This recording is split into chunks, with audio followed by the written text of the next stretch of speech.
نستغفره ونعوذ بالله من شرور أنفسنا من يهد الله فلا مضل له ومن يضلله فلا هادي له ونشهد أن لا إله إلا الله وحده لا شريك له ونشهد أن محمدا عبده ورسوله أما بعد فأعوذ بالله من الشيطان الرجيم بسم الله الرحمن الرحيم يا أيها الذين آمنوا صلوا عليه وسلموا تسليما اللهم صل على سيدنا ونبينا وحبيبنا مولانا محمد صلى الله عليه وعلى آله وأصحابه وبارك وسلم সবাই দুরূদ শরীফ اللهم صل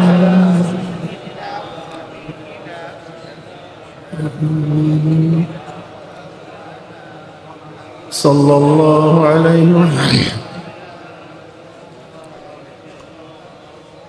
اللهم صل على سيدنا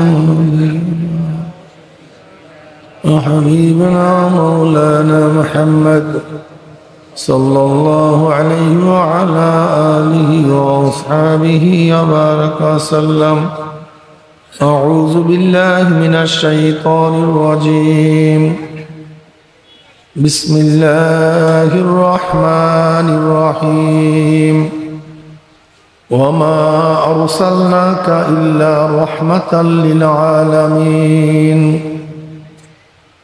صدق الله مولانا العظيم وصدق رسول النبي الكريم الله فكر بندا جناب محمد رسول الله সাল্লাল্লাহু আলাইহি ওয়াসাল্লামের উম্মতগণ আল্লাহ পাক রব্বুল আলামিন আপনাকে আমাকে ফিতনা ফাসাদের জমানায় যখন তাম দুনিয়ার থেকে ইসলাম মুসলমানদেরকে মিটিয়ে দেওয়ার ষড়যন্ত্র চলতেছে ফিলিস্তিন থেকে ভারত থেকে মুসলমানদেরকে কিভাবে উৎখাত করা যায় সেটা ষড়যন্ত্রই না কাজও শুরু হয়ে গেছে আপনারা জানেন এই পর্যন্ত প্রায় ৫৪,০০০ ফিলিস্তিনের মধ্যে মুসলমান শহীদ হয়েছে ৫৪,০০০ মুসলমানদের শহীদ করা হয়েছে এই ইদানিংকাল যুদ্ধে এর মধ্যে হাজারো শিশু বাচ্চা দুগ্ধপায়ী সন্তান মহিলা বৃদ্ধ বৃদ্ধা নিরীহ মানুষগুলোকে হত্যা করা হয়েছে আজকেও কাশ্মীরে সন্ত্রাসী হামলাকে কেন্দ্র করে ভারতের মধ্যে মুসলমানদের নির্যাতন শুরু হয়ে গেছে মারাত্মক নির্যাতন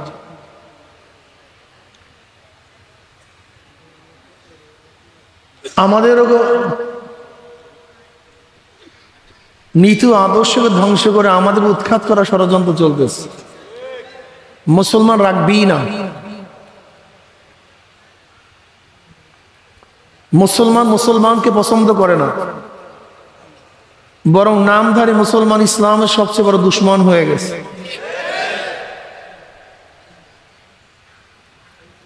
যে জমানায় আংশিক দিন পালন করে পরিপূর্ণ দিন পালন করার ঢেকুর তুলে যে জমানায় মানুষ আখিরাতকে প্রাধান্য দেয় না দুনিয়াকে প্রাধান্য দেয় আখিরাতের আমলকে গুরুত্বহীন মনে করে দুনিয়ার কাজকে গুরুত্বপূর্ণ মনে করে এমনকি যারা আখিরাতের কাজ করে এদেরকে বেয়াকুব মনে করে বোকা মনে করে আর যারা দুনিয়ার কাজ করে তাদেরকে বুদ্ধিমান মনে করে জ্ঞানী মনে করে সেই মুহূর্তে আল্লাহ পাক রব্বুল আলামিন আপনাকে আমাকে কোরআন ও হাদিসের মজলিস আলেম ওলামা মোমেন মুত্তাকিন জাকিরিন শাকিরিনদের গুরুত্বপূর্ণ এক দামি মাজলিসে আসার বসার বলা শোনার তৌফিক আল্লাহ পাক দান করছেন। শুকরিয়া দান সবাই বলে আলহামদুলিল্লাহ।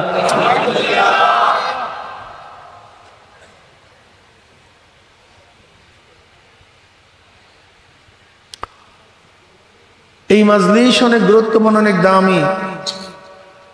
আমাদের শায়খ মুর্শিদ নব্বরাল্লাহু মারকাদাহুমরা বলতেন, বাবা কোন ব্যক্তি হক্কানি উলামায়ে কেরামের বয়ান শোনার জন্য যদি বাড়ি থেকে রওনা করে বয়ান শেষে আখিরি মোনাজাত দিয়ে বাড়িতে চলে যায়, তার আমল নামায় 50 লক্ষ নেকের কম লিখাই হতে পারে না। বাড়ির থেকে রওনা করছেন, যতগুলি কদম বাড়াইছেন প্রত্যেকটা কদমের মধ্যে সওয়াব। এখান থেকে বাড়ি পর্যন্ত যাবেন, যতগুলি কদম বাড়াবেন প্রত্যেকটা কদমের মধ্যে সওয়াব। নবী আলাইহিস সালাতু ওয়াস সালাম ফরমান, মান সালাকা তরিকান ইয়ালতামিসু ফিহি ইলমান সাহহালাল্লাহু লাহু বিহি তরিকান ইলাল জান্নাহ। এখানে ইলম অর্জন করার জন্য আসছেন, ইলম শিক্ষার জন্য আসছেন, দ্বীন শিক্ষার জন্য আসছেন।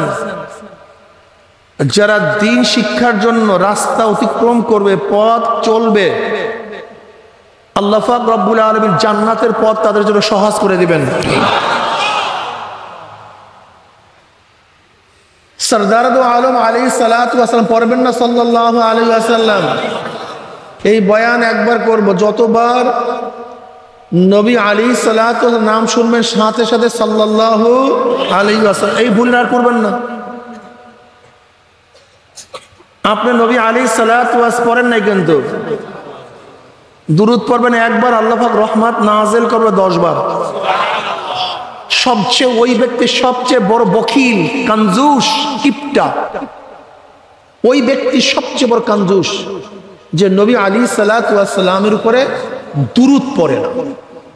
তার চেয়ে বড় কিপটা আর কেউ হতে পারে না। জনাব মুহাম্মদ রাসূলুল্লাহ সাল্লাল্লাহু আলাইহি ওয়াসাল্লাম দুনিয়াতে আসছেন কেন? আসার কারণটা কি?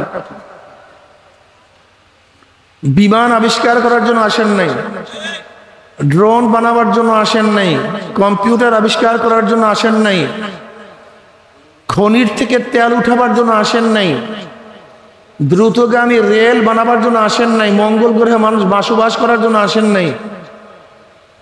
নবীগণ, শুধু আমার নবী না, নবীগণ দুনিয়াতে আসছেন কেন, এটা মাথার মধ্যে রাখতে হবে। যদি এটা মাথার মধ্যে রাখতে পারেন, হাজারো প্রশ্নের জবাব পাবেন। নবী রসুলগণ দুনিয়াতে দুনিয়ার উন্নতির জন্য আসেন নাই, নবী রসুলগণ দুনিয়াতে আসছেন মানুষকে, অমানুষদেরকে মানুষ বানাবার জন্য। কিসের জন্য আসছেন ভাই?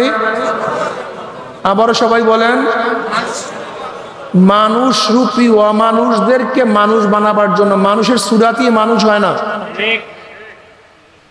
মানুষের রূপী মানুষ হয় না, মানুষ ভিন্ন জিনিস। খুব ভালো মতো বুঝবেন আল্লাহ পাকের নিজামটা কি, আল্লাহ পাকের বিধান কি, নিয়ম কি, আল্লাহ পাকের ডিজাইন কি। কি করবেন বলেন? কিচ্ছু করার নেই।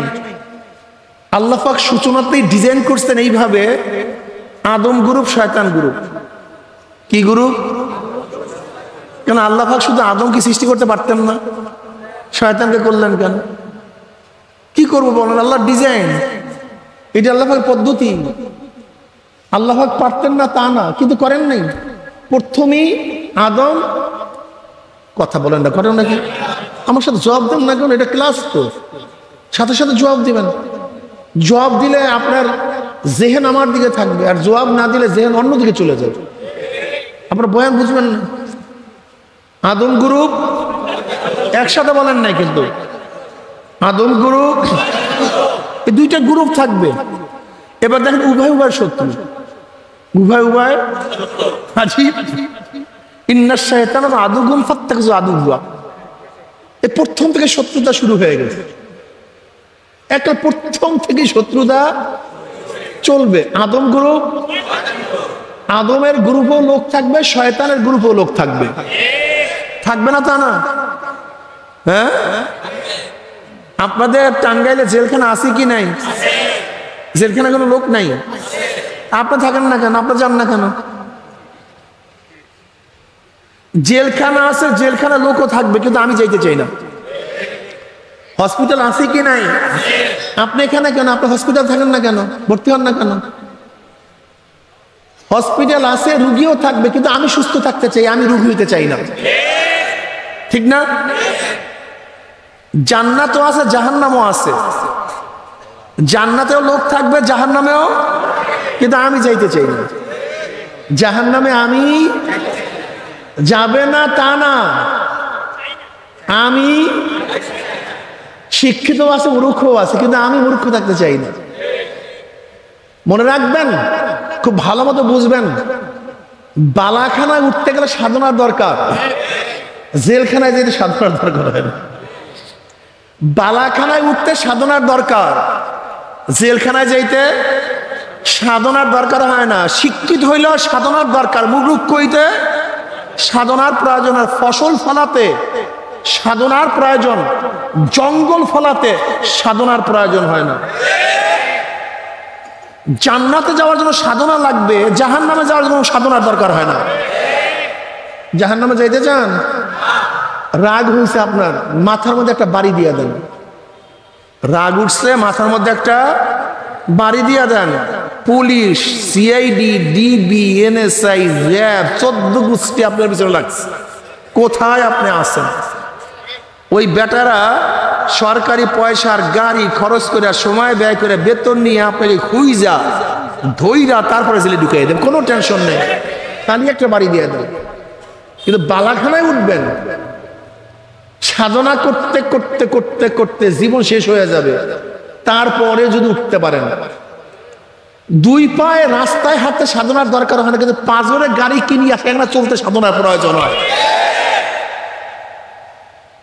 খোলা আকাশের নিচে থাকতে, নিশিরে ভিজতে, বর্ষায় ভিজতে, আর রোদ্রে পড়তে সাধনার দরকার, কিন্তু এসি বাড়ির মধ্যে ঘুমাইতে সাধনার প্রয়োজন হয়।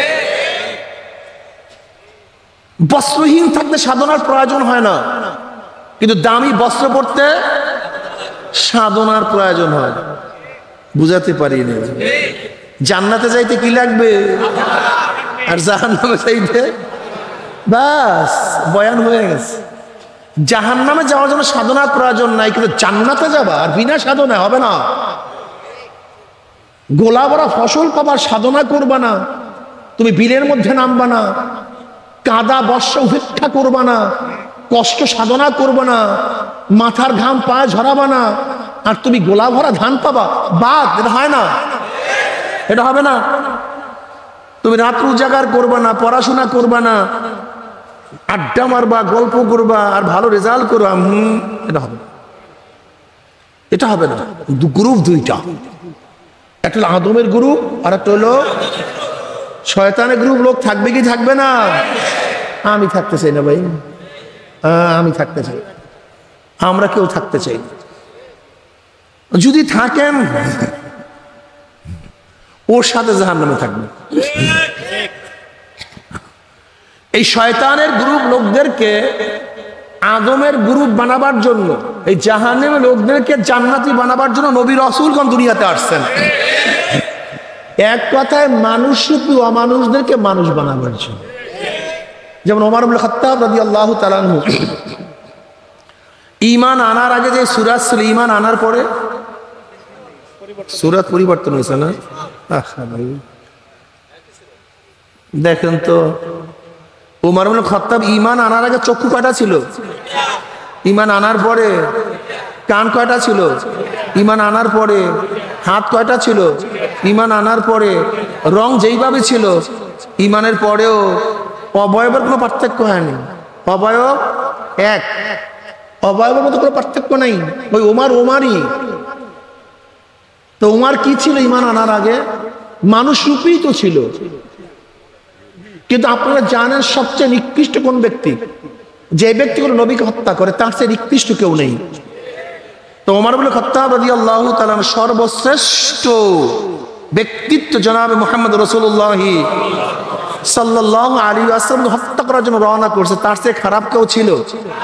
থাকতে পারে? কিন্তু ঈমান আনার পরে বলেন তো, ঈমান আনার পরে কি অবস্থা হলো? সেই ওমর তো ওমরই, ওই একই ওমরকে দেখতেছি, কিন্তু ওমরের মধ্যে কি হইল, কি পরিবর্তন হইল যে ওমরের কথা এখন বাতাসে শুনে, ওমরের কথা এখন পানিতে শুনে, ওমরের কথা এখন মাটিতে শুনে। ঘটনাটা কি? মাশাআল্লাহ, মনে রাখতে হবে ওমর আগের মতোই ছিল। ওমর ইবনে খাত্তাব রাদিয়াল্লাহু তাআলা আনহু তিনি মদিনার মধ্যে খুতবা দিতেছিলেন। সারিয়া রাদিয়াল্লাহু তাআলা সিরিয়া যুদ্ধ করতেছিলেন। মদিনার থেকে হুকুম করতেছেন, ইয়া সারিয়াতুল জাবাল, এ সারিয়া পাহাড়ের দিকে তাকাও, কোথায় সিরিয়া আর কোথায় মদিনা। এই ঘটনা আপনারা অনেকেই জানেন। সারিয়া রাদিয়াল্লাহু তাআলা বেঈমানদের সাথে যুদ্ধ করতেছিলেন। হঠাৎ ওমর ইবনে খাত্তাব রাদিয়াল্লাহু আওয়াজ পাইলেন, ইয়া সারিয়াতুল জাবাল। সারিয়া রাদিয়াল্লাহু চিন্তা করলেন, কিসের আওয়াজ, কোথায় মদিনা আর কোথায় আমি, ভুল শুনলাম কিনা। বাস আবারও যুদ্ধ শুরু করলেন। কিছুক্ষণ পর আবার বলি, ইয়া সারিয়াতুল জাবাল। আবার হকসক, কি ঘটনা, কি কিসের আওয়াজ, আমিরুল মুমিনের আওয়াজ, সে তো মদিনায়। আবারও তৃতীয়বার, ইয়া সারিয়াতুল জাবাল, আই উনজুরিলাল জাবাল, সারিয়া পাহাড়ের দিকে তাকাও। সারিয়া রাদিয়াল্লাহু তাআলা একবার শূন্য পাঠালেন, দেখো তো পাহাড়ের ওদিকে কি। পাহাড়ের উপরে উঠে দেখেন ওই দিক থেকে, পিছনের দিক থেকে কাফেররা তাদের উপর আক্রমণ করার জন্য প্রস্তুতি নিচ্ছে। মুসলমানরা দেখে বলে তাদের আক্রমণ করছে, ধ্বংস করছে। ওইদিকে উপস্থিত মুসল্লিরা তারাও চিন্তা করতেছে, উমর ইবনে খাত্তাব কেন ইয়া সারিয়াতুল জাবাল বারবার বলতেছে। তারাও আশ্চর্য, সারিয়া রাদিয়াল্লাহু আশ্চর্য। বিজয় ভেসে যখন মদিনায় সারিয়া রাদিয়াল্লাহু ফিরলেন, মদিনার লোকগুলি সামনে বাড়ছেন, বলছে, ভাই সারিয়া, শুক্রবার দিন অমুক সময় আমিরুল মুমিনিন কোনো শব্দ শুনছো তুমি? সে বলে, ভাই আশ্চর্য, হ্যাঁ। বলে, কি? বলে, আমি তো যুদ্ধ করতেছিলাম। আমিরুল মুমিনিন বলে, সারিয়া পাহাড়ের দিকে তাকা। আমি ভ্রুক্ষেপ করলাম না, আবার দ্বিতীয়বার আওয়াজ, আমি ভ্রুক্ষেপ করলাম না, আবার তৃতীয়বার আওয়াজ, আমি পাহাড়ের দিকে সৈন্য প্রেরণ করলাম। আল্লাহর কসম, ওই সময় যদি আমিরুল মুমিনের আওয়াজ না পাইতাম তো একজন মুসলমান ফিরতে পারতাম না। কি বুঝলেন? উমর আওয়াজ দেয় মদিনায়, আওয়াজ পৌঁছে কোথায়? কি পরিবর্তন! উমর এত দামি কেন হলেন? এই অমানুষ ছিলেন উমর, কিন্তু ইসলাম গ্রহণ করবো ওমর ইবনে খাত্তাব রাদিয়াল্লাহু অবস্থাটা কেমন হয়েছে? উমরের অনুকূলে কোরআনের বহুত আয়াত নাজিল হয়ে গেছে। আপনারা জানেন, গাউস, কুতুব, ওলি, মুহাদ্দিস, মুফতি সবচেয়ে দামি নবী, এর চেয়ে দামি কেউ নেই। বুখারীর মধ্যে রওয়ায়াত আছে, নবী আলাইহিস সালাতু কি বলছেন? আমার পরে কেউ নবী হলো ওমর নবী হয়ে যেত। অথচ ওমর তো সেই আগের মতোই লম্বা, সেই আগের মতোই চেহারা, সেই ওমর তো আগের মতোই। যদি এমন কি পরিবর্তন হলো,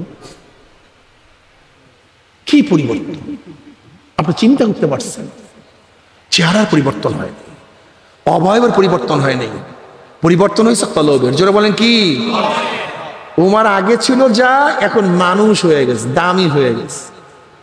দাহিয়াতুল কলবি রাদিয়াল্লাহু তাআলা আনহু, দাহিয়াতুল কলবি রাদিয়াল্লাহু তাআলা দ্বিতীয়বার মোবাইল ধরবে না, খবরদার।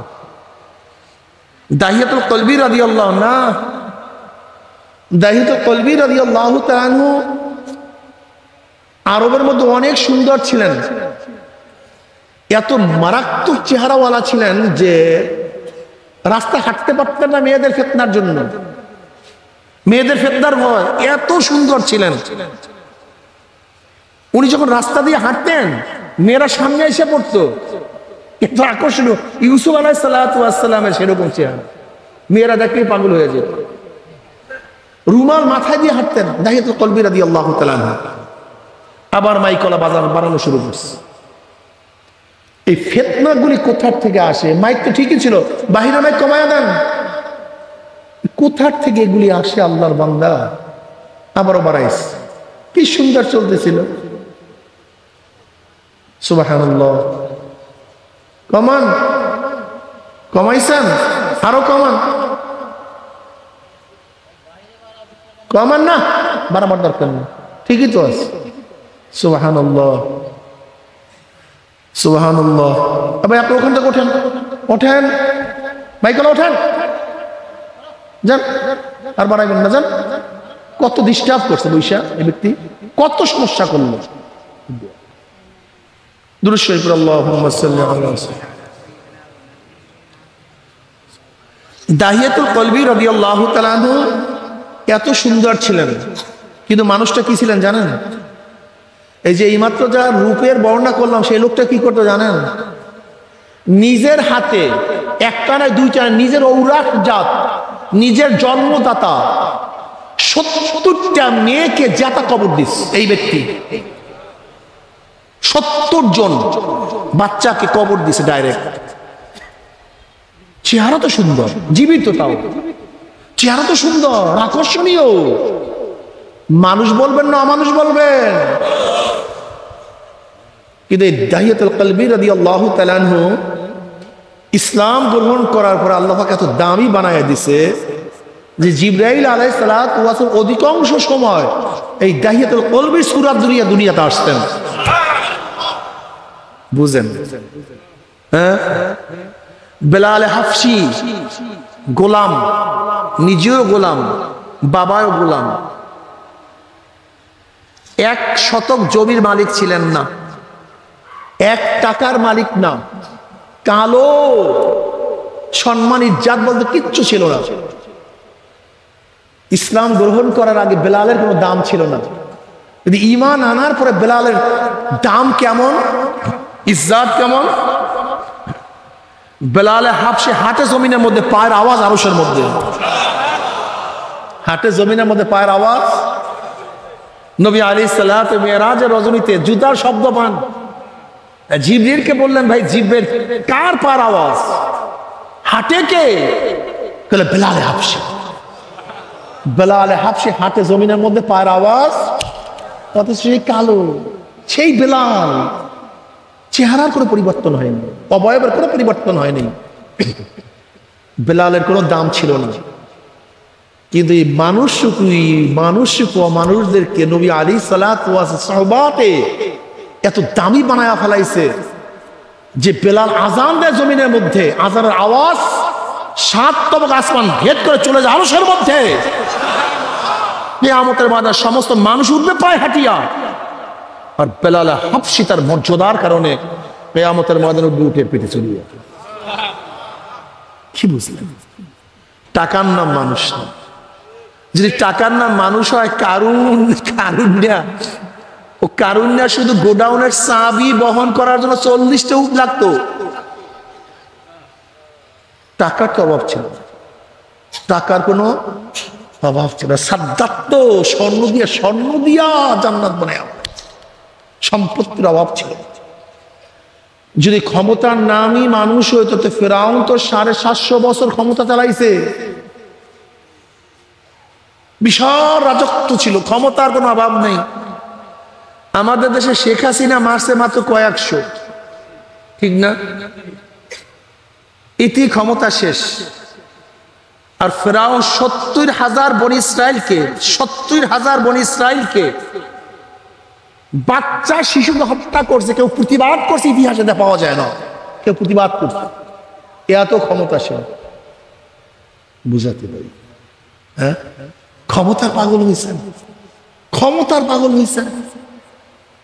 টাকার পাগল হয়েছেন, জ্ঞানীর পাগল হয়েছেন। আপনারা জানেন আবু জাহলকে আরব আবুল হাকাম জ্ঞানীর বাপ, জন্মের জ্ঞানী ছিল, কিন্তু মানুষ ছিল।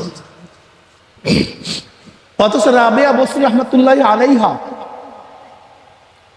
যার বয়ান এখন আমরা এখানে বসে করতেছি, সে চলে গেছে কত আগে।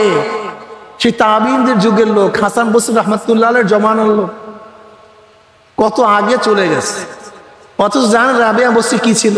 একজন লিউন্ডি, একজন বাদী, চেহারাও ভালো ছিল, কিন্তু এত মাকাম। হাসান বসরি রহমাতুল্লাহ আলাই, রাবেয়া বসরি যে মাজলিসে না থাকতেন পর্দা সহকারে, বয়ান করতে পারতেন না। মারিফতের এত উঁচা দরজায় চলে গেছে। ভাইও, ও মুসলমান, ও মোমেন ভাই, যুবকরা, সারাদিন গরু ছাগলের মতো টেনশনে আছি, কি খাবো, কিভাবে বাঁচবো। 24টা ঘন্টা একটা গরু গোয়াল ঘর থেকে নামার পরে গোয়াল ঘরে ঢোকার আগ পর্যন্ত টেনশন কি? খাওয়া বাঁচা, খাওয়া, কথা কয় না, বলেন তো। পরের দিন পরের দিন পরের দিন বেচারা এই করতে করতে মারাই গেছে, জবাই হয়ে গেছে। ঠিক আমাদের হাজারো মানুষ এখানে আসি, ঘুম থেকে ওঠার পরে দোকান, চাকরি, নৌকারি, ব্যবসা বাণিজ্য, রিক্সা, ঠেলা, বাস এরকম করতে করতে বয়স 30, কারোর বয়স 40, কারোর 60, কেউ কবরে কিনারে ওই একই গরুর মতো। দ্বিতীয় কোনো টেনশন নাই, শুধু খাওয়া বাঁচা, খাওয়া বাঁচা, বিয়া হোক। তুমি আর কি খাবা? তোমার চেয়ে তো একটা বাঘ অনেক বেশি খায়। একটা বাঘ প্রতিদিন 40 কেজি গোশ খাইতে পারে, 40 কেজি। আপনি জানেন একটা তিমি মাছ, আপনি আমার দিকে তাকান, আমার দিকে একটা তিমি মাছ এক এক থাবায় কয়েক টন মাছ খেয়ে ফেলে, কয়েক টন। তুমি আমি কি তাজা ফল খাই, পাখিরা প্রতিদিন তাজা ফল খায়। কি কথা বলেন না? শীতকালগুলি তাজা মুরগি খায়। খাওয়াই যদি ভালো হয় তা আমাদের যে পশুরা সবচেয়ে বেশি ভালো খায়, তাজা তাজা সব খায়। খাওয়ার নাম মানুষ না, হায়াতের নাম মানুষ না। তোমার চেয়ে আমার চেয়ে সাপ অনেক বেশি হায়াত পায়, 350 বছর হায়াত পায়। একটা গুই সাপ 700 বছর হায়াত পায়, একটা কাঁচসিম 1000 বছর হায়াত পায়। একটা তিমি মাছ আমাদের চেয়ে তোমাদের চেয়ে কয়েক হাজার মানুষের ওজন হয়, কয়েকশো টন ওজন হয়। এর নাম মানুষ না।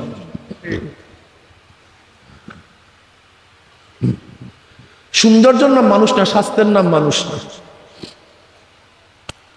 কলব, এই কলব যার ভালো, ইন্না ফিল জাসাদি মুদগা ইজা সালাহাত সালাহাল জাসাদু কুল্লু ওয়া ইজা ফাসাদাত ফাসাদাল জাসাদু কুল্লু আলা ওয়াহিয়াল কলব। প্রত্যেকটা মানুষের সিনার মধ্যে একটা গোশতের টুকরা আছে। বুখারীর মধ্যে রওয়ায়াত আছে, নবী আলাইহিস সালাতু ওয়াস সালাম ফরমান, এই গোশতের টুকরাটা যখন ভালো হয়ে যায় গোটা মানুষটাই ভালো হয়ে যায়। যেরকম ওমরের গোশতের টুকরাটা ভালো হওয়ার কারণে ওমরের অনুকূলে কোরআনের বহুত আয়াত নাজিল হয়ে গেছে। নবী আলাইহিস সালাতু ওয়াস সালাম বুখারীর মধ্যে বললেন, বুখারীর মধ্যে হাদিস আসছে, ওমর বোঝেও ঠিক বলেও ঠিক। ওমর বোঝেও ঠিক, কাজ হয়ে গেছে, কাজ হয়ে গেল। এই গোশতের টুকরাটা ঠিক হওয়ার কারণে তুমি কি বুঝতে পারতে আসো? এরকম হাজারো মানুষ আছে যারা এই গোশতের টুকরাটা ভালো হওয়ার কারণে গোটা দুনিয়াটা তাদের কাছে দেখে, গোটা দুনিয়া কাছে দেখে, গোটা দুনিয়া সব কিছু তাদের কিছু উন্মোচন হয়ে যায়, সব কিছু তারা দেখতে পারে। এই কলবটা যখন ভালো হয়ে যায় তখন মানুষটি এত দামি হয়ে যায়। ওয়ালাকাদ কাররামনা বানি আদম, আমার মাওলা পাক রব্বুল আলামিন বনি আদম এত সম্মানিত, এত ইজ্জতওয়ালা বানায়া দিছে, ফেরেশতারা যেখানে ঢুকতে পারে না, ফেরেশতারা যেখানে যেতে পারে না, এই বনি আদম সেখানে চলিয়া যাইতে পারে। বরং ফেরেশতাদেরকে আমার মাওলা পাক রব্বুল আলামিন বনি আদমের খাদেম বানায়া দেয়। এই কলব যখন মানুষের ভালো হয়ে যায়, মানুষটা এত ভালো হয়ে যায়, এই মানুষটা এত দামি হয়ে যায়, এমন কি অনেক মানুষকে আমার মাওলা এত ফজিলাত দান করছে, তাদের শরীর পর্যন্ত মাটিতে খায় না। তুমি কি দেখো নাই ঘুঘু মুন্সি, যার নাম বসিরউদ্দিন মুন্সি, কুড়িগ্রাম, যদি ইমানের মধ্যে ত্রুটি থেকে যাও দেখো, সমস্ত পত্রিকায় ঘটনা আসছে। বসিরউদ্দিন বুসরি রহমাতুল্লাহ আলাইহি চরমনের একজন মুজাহিদ, তার নাম মানুষে বলতে ঘুঘু মুন্সি, আসলে তার নাম বসিরউদ্দিন মুন্সি। সে তো ঘুঘু মুন্সি না, কিন্তু ঘুঘু যেরকম সারাদিন ঘু ঘু করতে থাকে, ঠিক বসিরউদ্দিন মুন্সি সারাদিন মাওলার জিকিরের মধ্যে লিপ্ত থাকতো। সারাদিন ডাকতো আল্লাহ, হাঁটতো আর ডাকতো আল্লাহ, লা ইলাহা ইল্লাল্লাহ, হাঁটতে চলতে মাওলার জিকির করতো। গুগুর বাতাস। আবারও তিস্তা নদী কয়েক বছর পরে ভাঙ্গার পরে দেখে লাশ আবারও তাজা। আবারও অনেক দূরে নিয়ে তাকে দাফন করার পরে আবারও তিস্তা নদী ভাঙ্গিয়া যখন তার কাছে চলিয়া গেছে ভিতরের লাশ একেবারে তাজা। তৃতীয়বার প্রায় 22-23 বছর পরে কুড়িগ্রাম মাদ্রাসার সামনে তাকে দাফন করা হয়েছে। আমার মাওলা তাকে এত দামি বানাইয়া দিয়েছে, শুধু শরীর পচে নাই তা না, তার কাপড়ের কিছু হয় নাই। আমার যুবক বাবারা, আমার মুরব্বী বাবারা, কোন যুক্তিতে মনে করো একটা সুতির কাপড় 22 বছর মাটির মধ্যে পচে না? একটু যুক্তি দিয়া দেখাও, একটা যুক্তি দিয়া দেখাও। আজও তার লাশ কুড়িগ্রাম ফজলুল মাদ্রাসার সামনে।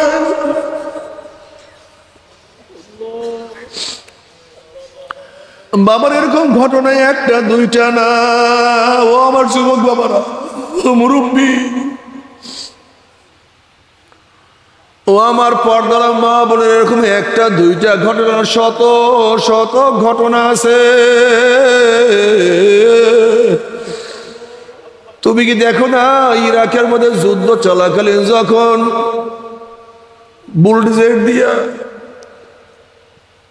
বেকো দিয়া বিভিন্ন কায়দায় যখন পাহাড় এবং মাটি খনন করা শুরু করছে, দেখে যে সাহাবাদের লাশ এখান থেকে বের হয়েছে, কোপ পড়ার সাথে সাথে তাজা রক্ত শিরশির করে বের হওয়া শুরু হয়ে গেছে।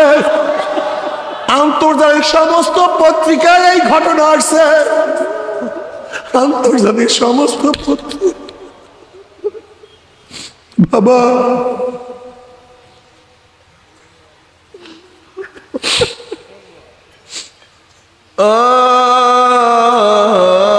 আরে আমার যুবক বাবারা, ও মুরব্বী বাবারা, ও আমার পর্দার মা বোনেরা, আমি আগেই বলছি গ্রুপ দুইটা, আদমের গ্রুপ, শয়তানের গ্রুপ।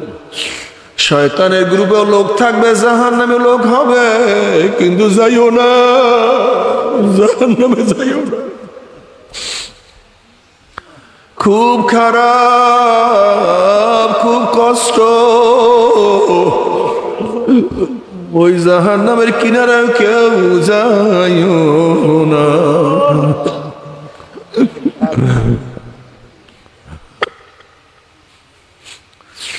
বাবারে, যদি দিনদার হইয়া নেককার হইয়া কবরে যাইতেই পারো, যদি আমার মাওলাকে রাজি খুশি করিয়া কবরে যাইতেই পারো, তুমি কি দেখো নাই হাজারো আল্লাহ ওয়ালারা দুনিয়া থেকে বিদায় হয়ে গেছে, তাদের কবরের কিনারে গিয়ে কত মানুষ দোয়া করে, কত কান্নাকাটি করে, আর কত বড় লোক, কত লিডার, কত নেতা বাগানের মধ্যে পড়িয়া রইছে।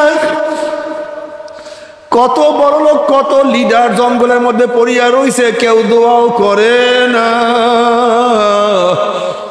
তাদের জন্য কেউ পানিও ঝরায় না। বাবারে কিছু না, দুনিয়া কা দুস্তি মিসলে কাগজ ফুল হ্যায়, ज़ाहिरी में खुशनमा है, हकीकत में कुछ नहीं। কিছু না, তোমার সবচেয়ে বড় বন্ধু, সবচেয়ে আপন বন্ধুর সাথে দেখো খেলাফ কাজ করো, পরের দিন দেখবে বন্ধুই তোমার সবচেয়ে বড় শত্রু হয়ে গেছে। বাবার সাথে অন্যায় করার পরে বাবা তেজ্য পুত্র করিয়া দেয়, স্ত্রী স্বামীর সাথে বারবার অন্যায় করলে স্বামী তালাক দিয়া দেয়, মালিকের সাথে বারবার অন্যায় করলে মালিক চাকরিচ্যুত করিয়া দেয়, সরকারের সাথে অন্যায় করলে সরকার তোমাকে আমাকে জেলে ঢুকাইয়া দেয়। আর আমার মালিকের সাথে, মাওলার সাথে এত অন্যায় করলাম, ওরে মালিকের সাথে এত নাফরমানি করলাম, কিন্তু আমার মালিক তোমাকে আমাকে ভাগায় না, তোমাকে আমাকে তেজ্য করিয়া দেয় না, তোমাকে আমাকে চাকরিচ্যুত করে না। আমার মালিক ডাক দিয়ে বলে, কুলিয়া ইবাদিয়াল্লাযীনা আসরাফু আলা আনফুসিহিম লা তাকনাতু মির রাহমাতিল্লাহ ইন্নাল্লাহা ইয়াগফিরুয যুনুবা জামিয়া। আয় বান্দা, ও বান্দা, আর তাস খেলিস না, ও বান্দা, আর গাজার কলকি মুখে নিস না, ওরে বন্ধু জবান তো আমি সৃষ্টি করছি, ওরে বান্দা মুখের মধ্যে আর মদের বোতল উঠাইস না, ওই জবান তো আমার দেয়া।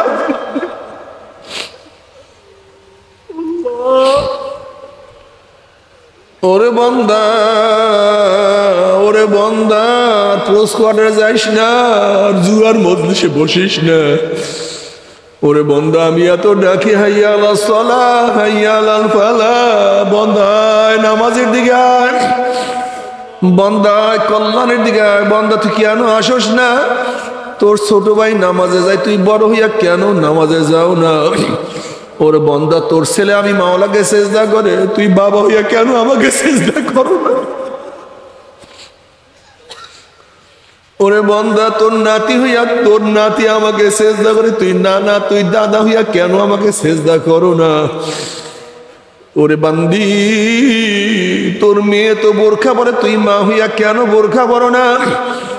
তোমার নাতিনে এত এবাদ আবেদা, তুমি কেন নানু নানা দাদি হইয়া কেন এবাদত করো না? বান্দা আমার গরিব বাবারা, আমি অনেক সময় গরিবদেরকে নিয়ে এত চিন্তা করি, এত আশ্চর্য হইয়া যায়। ও আমার গরিব বাবারা, সুখ শান্তি দুনিয়াতে পাইলা না, কাজ করতে করতে পিঠটাকে কালো বানাইয়া ফেলাইছো, সুখ শান্তি নাই। আবার কবরে গিয়া যদি আযাব শুরু হইয়া যায়, কবরে গিয়া যদি ফেরেশতাদের গুর্জের বাড়ি শুরু হইয়া যায়, আবার কবরে গিয়া যদি কবরটা আগুনায় ভরিয়া যায়, তোর সে বড় কপাল করার কেউ নাই। বাবা তবে মনে রাখতে হবে, গরিবরাই সবচেয়ে আমার মাওলার বেশি আবেদ হয়। আমার গরিবরাই সবচেয়ে আমার মাওলাকে বেশি পায়। আমি অনেক সময় চিন্তা করতাম গরিবরা কেন বেশি আমার মাওলাকে বেশি পাওয়ার কারণটা কি? আমি চিন্তা করতে করতে দেখলাম আসলে নবী আলাইহিস সালাতু ওয়াস সালামের একটা দোয়া গরিবদের পিছনে আছে। নবী আলাইহিস সালাতু ওয়াস সালাম দোয়া করছেন, মাওলা হে দুনিয়াতে আমাকে গরিবের সাথে রাখিও, গরিবের সাথে মৃত্যু দিও, গরিবের সাথে হাসর করিও। ও গরিব বাবারা, তোমাদের জান্নাতে যাওয়া কত যে সহজ। ও আমার গরিব বাবারা, তোমরা কি জানো না, আমার নবী আলাইহিস সালাতু ওয়াস সালাম বলছেন বড় লোকদের সেই গরিবরা 500 বছর আগে জান্নাতে চলিয়া যাবে। ও আমার গরিব বাবারা, ও আমার গরিব মা বোনেরা, বাবারে ফেরো, দুনিয়া তো আরাম করতে পারো না, যদি কবরে যদি শাস্তি শুরু হইয়া যায়। এ আমার বড়লোক বাবার এসি ছাড়া ঘুমাইতে পারো না, কাঁটার আঘাত সহ্য করতে পারো না, চোট কাটার সুর আঘাত সহ্য করতে পারো না, খালি পায়ে রাস্তায় হাঁটতে পারো না, শক্ত বিছানায় শুইতে পারো না। আর খোদা না খাস্তা কবরের মধ্যে যে 99 সাপের আঘাত শুরু হইয়া যায়, কেমনে সহ্য করবা? বাবার ওই শয়তান আল্লাহর কাছে ওয়াদা করছে, কসম করছে, শয়তান আল্লাহর কাছে শপথ করছে, কসম করছে, মাওলা হে যে আদমের জন্য চিরতরে জাহান্নাম হইয়া গেলাম,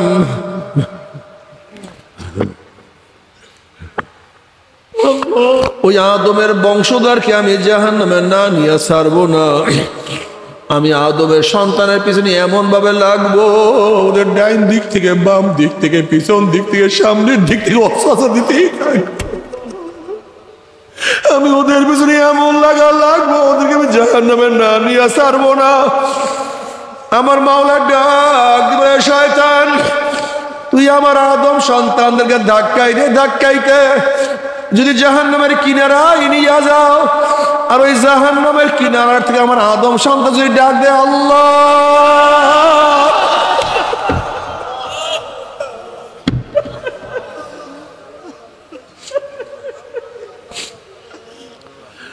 ওই জাহান্নামের কিনারার থেকে আমার আদম সন্তান হাতটাকে বাড়াইয়া দেয়, ওর হাত বাড়াইতে দেরি, আমি ধরতে দেরি করবো না।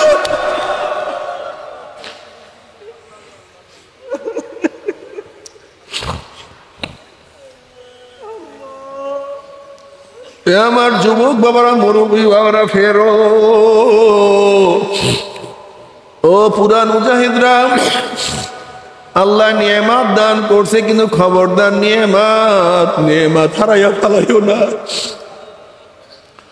অনেক মুজাহিদ দেখা যায় এক সময় কত সুন্দর জিকির আজকার করতো, এখন আর জিকির আজকার করে না।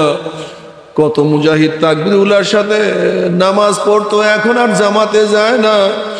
কত মুজাহিদ দেখা যায় ঠিক মতো এখন হালকা জিকিরে বসে না, মাসিক ইস্তেমায়ও যায় না। বাবারে কপাল পুড়িয়া গেছে, কপাল পুড়িয়া গেছে। এর জন্য বারবার দোয়া করো, রব্বানা লা তুজিগ কুলুবানা বা'দা ইয হাদাইতানা ওয়া হাব লানা মিন লাদুনকা রাহমা ইন্নাকা আনতাল ওয়াহ্হাব। মাওলা হেদায়েতের মালা পরায় হেদায়েতের মালা ছিঁড়িয়া ফেলাইও না।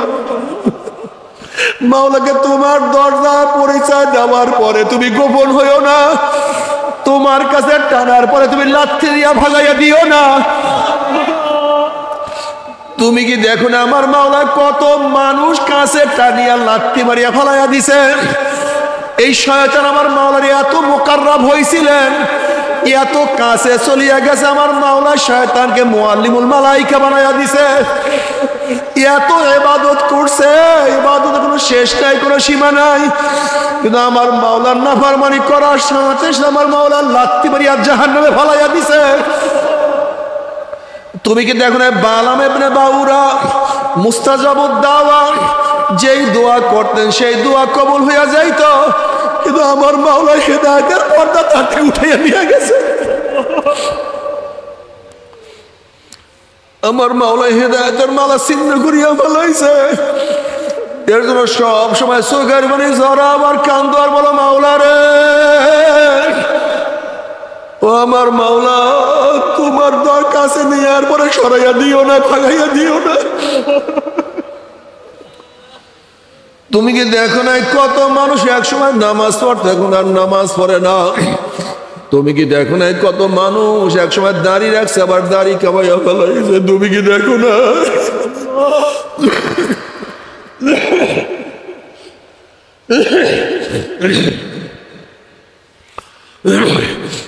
তুমি কি দেখো না কত মানুষের চোখে এক সময় পানি ছিল,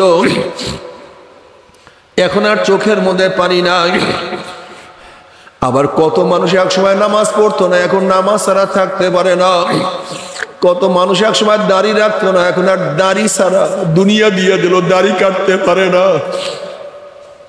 তুমি কি দেখো না এক সময় কত মানুষ আমার মাওলার পথে চলতো না, এখন সারাদিন আমার মাওলাকে নিয়ে ব্যস্ত, দাওয়াত নিয়ে ব্যস্ত, মানুষকে কিভাবে হেদায়েত করবে, কিভাবে মাওলার পথে উঠাইয়া দিবে, এই চিন্তায় সবসময় মগ্ন থাকে।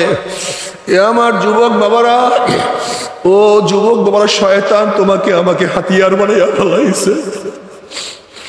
শয়তান তোমাকে আমাকে শয়তানের শূন্য বানাইয়া ফেলাইছে। খবরদার, এই শয়তানের সৈন্য হইয়া শয়তানের দল যদি কিয়ামতের ময়দানে উঠো, আল্লাহ তুমি আমাদের সবাইকে মাফ করিয়া দাও। ধাক্কা দিয়া তোমাকে আমাকে সূর্যের গরমের নিচে ফালাইয়া দেওয়া হবে। সূর্যের গরমে মানুষ ঘামাইতে ঘামাইতে কাউর ঘাম হাঁটু পরিমাণ ঘামাইয়া যাবে, কাউর ঘাম মাজা পরিমাণ হইয়া যাবে, কেউ ঘামের মধ্যে সাঁতরাইতে থাকবে, হাজার হাজার বছর সাঁতরাইতে থাকবে, কিন্তু কুল কিনারা কোনো খুঁজিয়া পাবে না। আল্লাহ তুমি আমাদের সবাইকে মাফ করিয়া দাও, আমাদের সবাইকে ক্ষমা করিয়া দাও। তুমি কি জানো কিয়ামতের ময়দানের অবস্থাটা কি? ইয়াউমা ইয়াফিরুল মারউ মিন আখিহি ওয়া উম্মিহি ওয়া আবিহি ওয়া সাহিবাতিহি ওয়া বানি।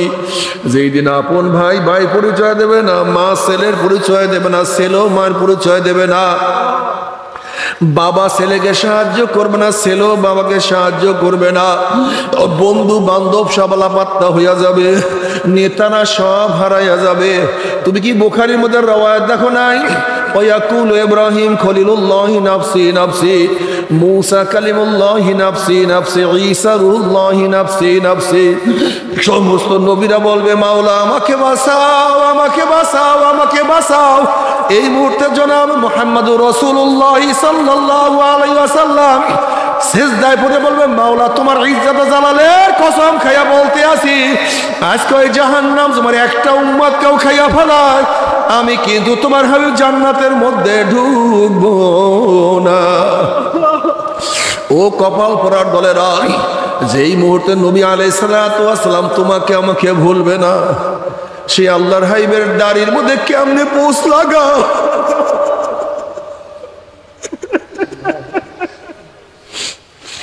বাবারে কিয়ামতের ময়দানে যখন তুমি আমি উঠবো, যখন নবী আলাইহিস সালাতু ওয়াস চেহারায় দাড়ি দেখবা, আমার চেহারায় দাড়ি নাই, তোমার কি লজ্জা লাগবে না? আমার কি লজ্জা লাগবে না?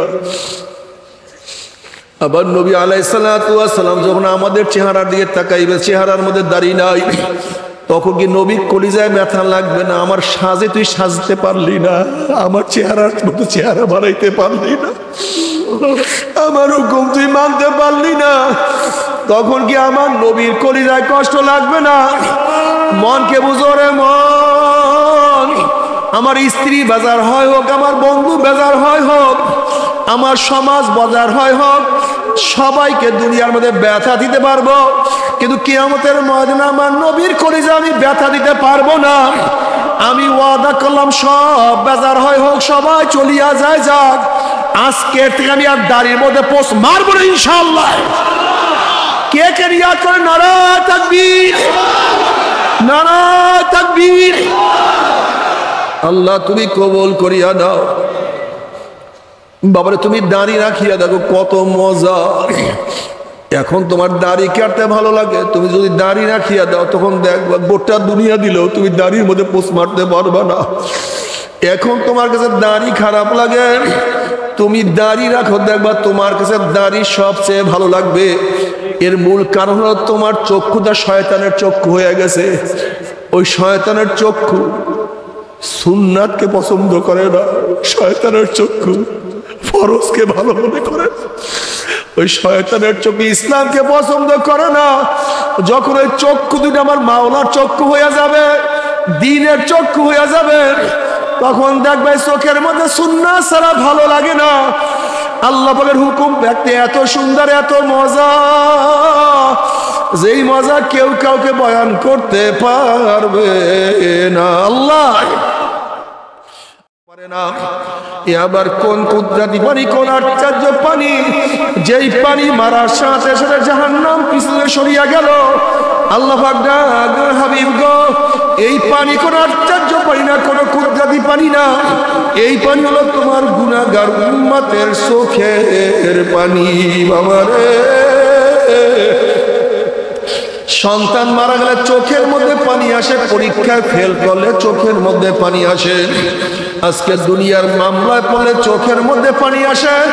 আর আখিরাতের 5টা মামলায় যে পড়িয়া গেলাম, ওই মৌয়াতের মামলা, কবরের মামলা, কিয়ামতের মামলা, ওই মিজান পুসরাতের মামলা, চিন্তা তো চোখে পানি আসে না। আইনাইয়া হাল্লা তাবকিয়ানি আলা জানবি, আইনাইয়া হাল্লা তাবকিয়ানি আলা জানবি, তানাসার উমরি মিয়াদি ওয়ালা আদরি। আফসোস, আমার চক্ষু দিয়ে আমার গুনার কথা স্মরণ করিয়া কেন কান্দো না? ও চক্ষু, আমি এত নামাজ কাজা করছি, তোর কি মনে নাই? ও চক্ষু, আমি এত রোজা সারিয়া দিছি, তোর কি মনে নাই? ও চক্ষু, আমি এত মদ পান করছি, এত গাঁজা সেবন করছি, তোর কি ইয়াদ নাই? ওরে চক্ষু, আমি এত ঘুষ গ্রহণ করছি, এত সুদ গ্রহণ করছি, তোর কি একটু খেয়াল নাই? ওরে চক্ষু, এত হারাম গুলো কবিরা গুনাহ করছি, তোর কি মনে নাই? তুই কেন কান্দো না? তানাসার উমরি মিয়াদি ওয়ালা আদরি। চক্ষু, অথচ আমি আমার সামনে কবরের কিনারায় চলে আসলাম, আমি আমার সামনে কবরের কিনারায় চলে আসলাম, কিন্তু কোনো কিছু হিসাব মিলাইতে পারলাম না। আল্লাহ তুই আমাদের সবাইকে মাফ করিয়া দাও। এরপর আল্লাহ পাক কাউকে জান্নাতের ফয়সালা দিবেন, কাউকে জাহান্নামের ফয়সালা দিয়া দিবেন।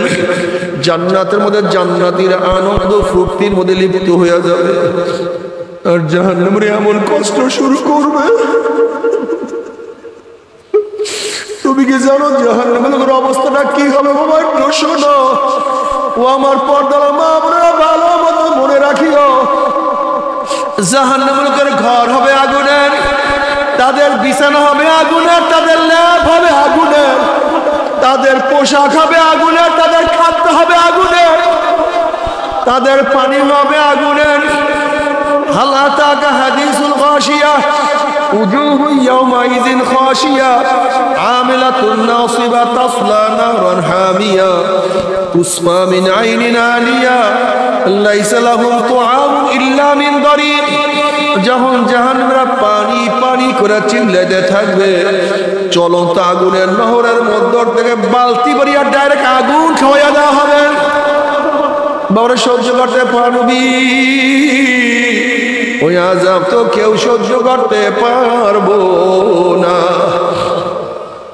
তবে মুমিন মুসলমান বলতে সবাই মনে চায় গুনার থেকে ফিরিয়া না কামল করিয়া মাওলার জান্নাত, কিন্তু সবাই যাইতে মনে চায় গুনাহ নিয়ে মাওলার জাহান্নামে, কাউরে কিন্তু যাইতে মনে চায় না। কিন্তু কেনই বা আমরা এক আমল করতে পারি না, কেনই বা গুনার কাম ছাড়তে পারি না? এর মূল কারণ হলো আপনার এবং আমার কাছে নফস এবং শয়তান লাগিয়া রয়েছে। এই নফস এবং শয়তান থেকে ফেরার জন্য যে কোনো একজন হক্কানি আল্লাহর ওলির হাতে হাত দিতে হবে রে বাবা। খবরদার, বর্তমান জমানায় পীর মুরিদের নামে ভেজাল, ব্যবসা, দলাদলি, হিংসা, হাসাদে পরিণত হয়ে গেছে। সমস্ত আল্লাহর ওলির একমত, যেই পীরের 5 জন মুরিদের মধ্যে কম পক্ষে 3 জনকে দেখবা আলহামদুলিল্লাহ সুন্নাত মাফিক আমল আকলাক মজবুত হয়ে যাইতে আছে, গুনার কাম ছাড়তে আছে, নেকের আমল ধরতে আছে, কলম নরম হইয়া চোখে পানি আসতে আছে। বৃক্ষতর নাম কি, ফলে পরিচয়। এক কথায় নবী আলাইহিস সালাতু ওয়াস সালাম 23 বছরের জিন্দেগির পরিপূর্ণ আমল করা শুরু করিয়া দিছে।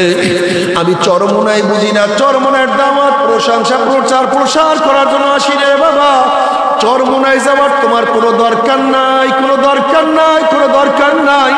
তুমি যার কাছে গিয়া পারো গুনার কাম ছাড়ো, নেকের আমল ধরো, কলম নরম করিয়া চোখে পানি নিয়ে মাওলার কবরে যাইও। যেরকম দুনিয়ার ঘরে আগুন লাগলে পানি ছাড়া নিবানো যায় না, ঠিক তো দুঃখ তোমার এবং আমার গুনার দ্বারা যেই জাহান্নামের আগুন জ্বলিয়া রইছে, চোখের পানি ও ছাড়া কিন্তু জাহান্নামের আগুন নিবানো সম্ভব না। কাজে আমার জন্য দোয়া চাই, আমিও দোয়া করি, সবাই সবার জন্য প্রাণ খুলিয়া দোয়া করো, যেন কিয়ামতের ময়দানে গলা গলি বাঁধিয়া আমার মাওলা সবাইকে একসাথে জান্নাতে যাওয়ার তৌফিক দিয়া দেয়।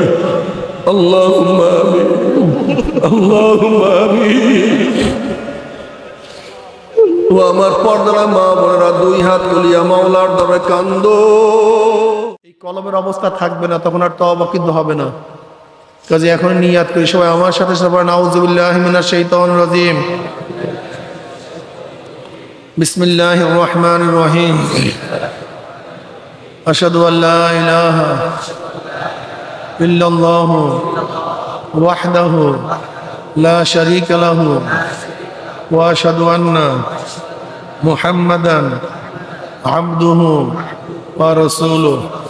तौबा क्या मैंने सब बुरी बातों से और सब बुरी कामों से, ऐ मेरे अल्लाह इस तौबा को कबूल कर और बयात क्या मैंने तरीका चिश्तिया, सबरिया, कादरिया, नक्शबंदिया, मुजद्दिदिया के ऊपर हाथ फ़कीर सैयद मोहम्मद फैज़ुल करीम खलीफा शायखुना मुर्शिदुना मरहूम जनाब हज़रत मौलाना सैयद मोहम्मद फज़लुल करीम साहिब के, आए मेरे अल्लाह इस तरीक़ा की नेमतों मेरे नसीब कर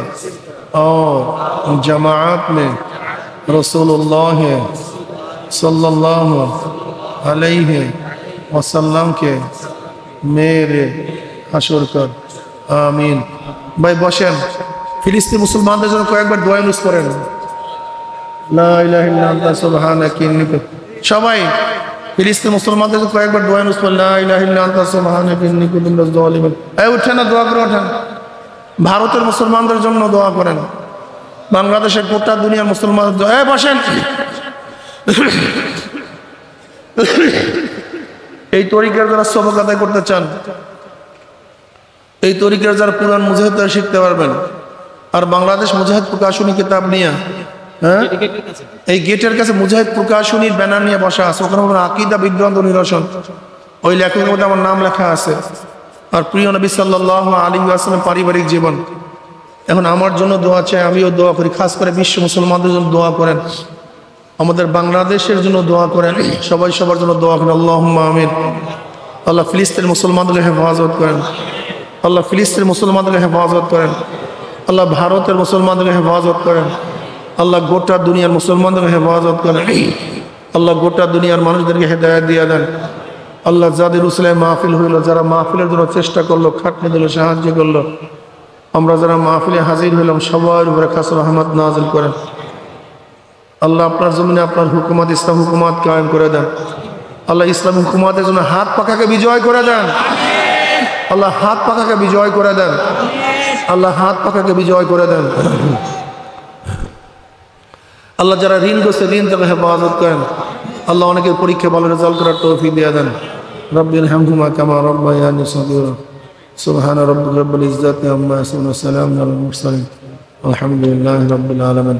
আসসালামু আলাইকুম ওয়া রাহমাতুল্লাহি ওয়া বারাকাতুহু। আজকে আর মুসাফা করব না।